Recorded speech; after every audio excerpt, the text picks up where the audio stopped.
Zdravo, tukaj je Valentin. Danes bom govoril o pedofiliji. In sicer bom dal nekaj nasvetov za vse tiste, ki se soočajo z to tematiko, tako v smislu osebne izkušnje, kot iz vidika interesne publike.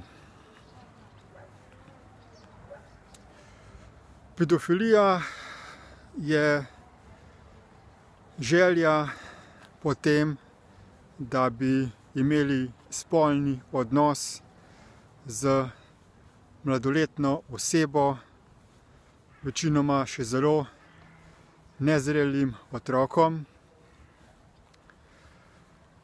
In ravno te dneve medije pretresa ponoven škandal odkritja zelo velikega števila pedofilskih primerov v Rimokatoliški cerkvi.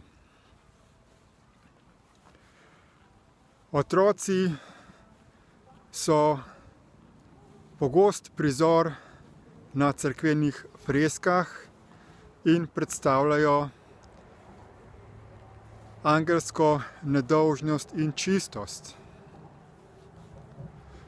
Otroci so v zgodnji razvojni fazi, ko še nimajo razvitih določenih psiholoških sistemov presojanja, razmišljanja, nimajo še veliko življenjskih izkušenj in zato je možno otroke, še posebej iz strani izkušenih starejših ljudi, zelo spretno nagovoriti k temu, da sprejmejo neko izkušnjo kot povsem normalno.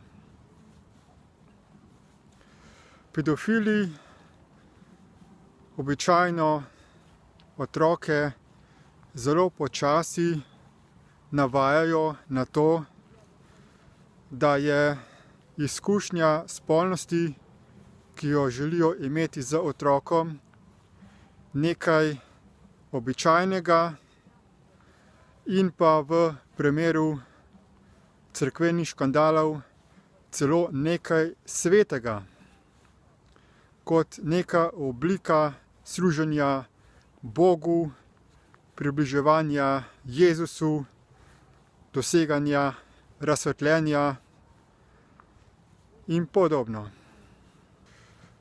Otroci so za mnoge velika skušnjava, saj so večinoma zelo sproščeni, igrivi. Prijetno je biti v njihovi bližini. Stik z njihovimi telesi ima svojevrstno privlačnost. In marsikdo začenja razmišljati o tem, kako bi bilo, če bi z otrokom imel spolni odnos. Niso pa samo cerkve, okolje, kjer se dogajajo take spolne zlorabe in izkoriščanja. Veliko primerov pedofilije je tudi v družinskih okoljih. Starši, ko vidijo, kako se otrok razvija, ko spolno zori, včasih začnejo tudi razmišljati, kako bi bilo, če bi imeli z svojim otrokom spolni odnos. Mogoče je tovrstna skušnjava še bistveno bolj izrazita v ločenih družinah, ko še posebej recimo oče dobi otroka v varstvo samo za krajši čas in mogoče celo za spolnim izživljanjem nad otrokom želi izraziti neko obliko maščevanja nad svojim bivšim partnerjem oziroma partnerko. Skušnjav na tem svetu je veliko in večinoma so povezane z neko energijsko izkušnjo.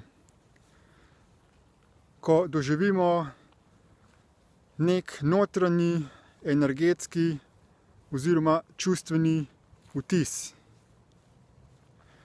Še posebej je močna izkušnja orgazma skozi spolnost.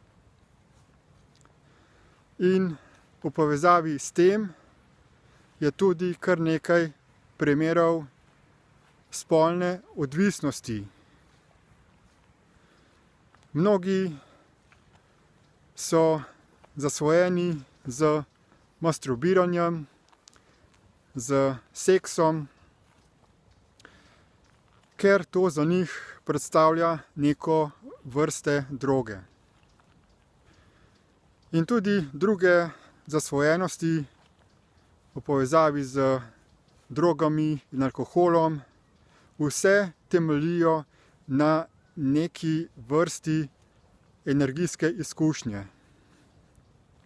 Spolnost je torej zelo zasvojujoča zaradi te izkušnje orgazmične energije in mnogi želijo takšen orgazem doživeti skozi spolni odnos z otrokom.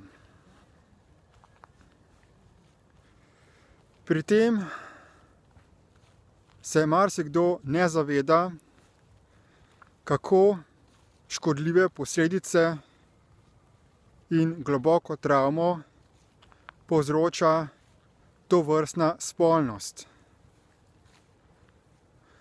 Otroci sprva se počutijo globoko prevarani, ker so starejši ljudje v njihovi okolici zlorabili njihovo zaupanje.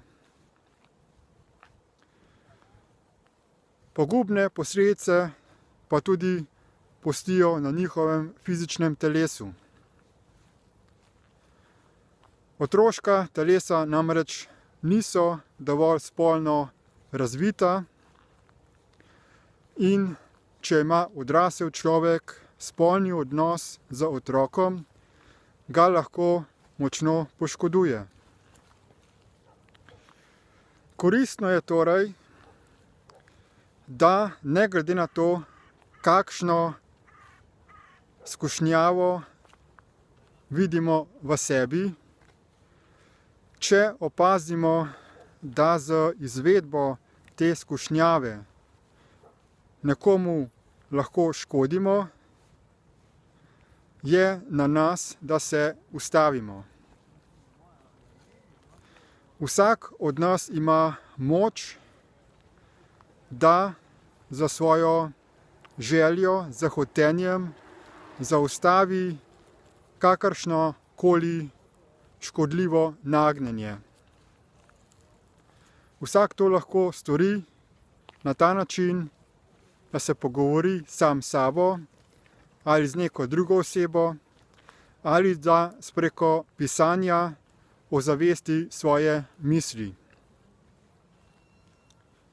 Pozivam vse, ki imajo kakršnakoli nagnjenja k pedofiliji, da razumejo, kakšne škodljive dolgoročne posledice prinesejo takšna nagnjenja do otrok.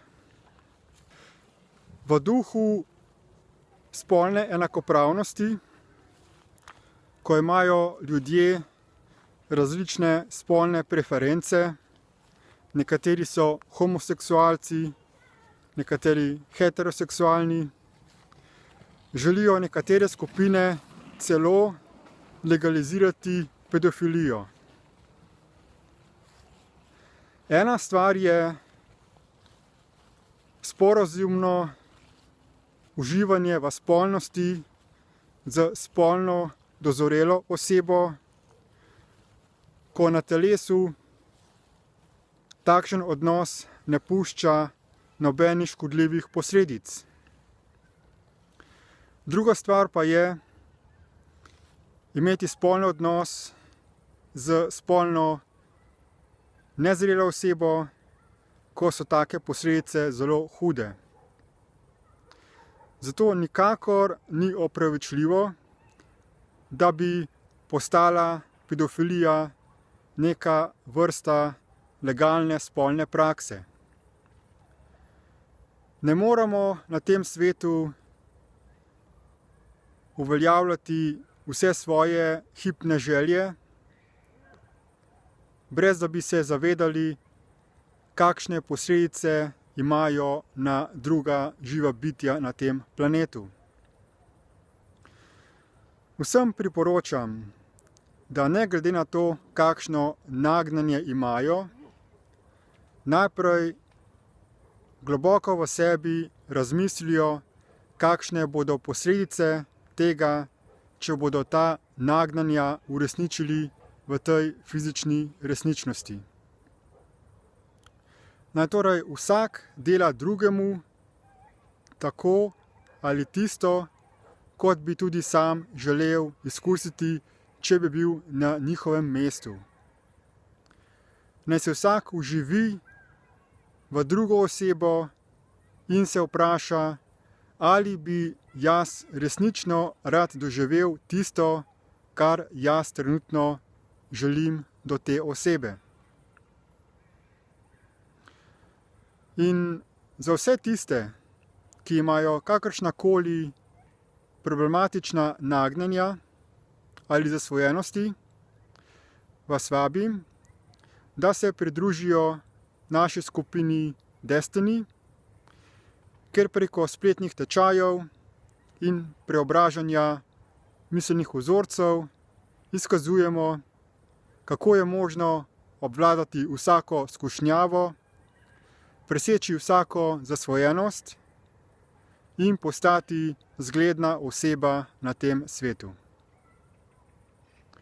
Hvala za posluh in nasvidenje.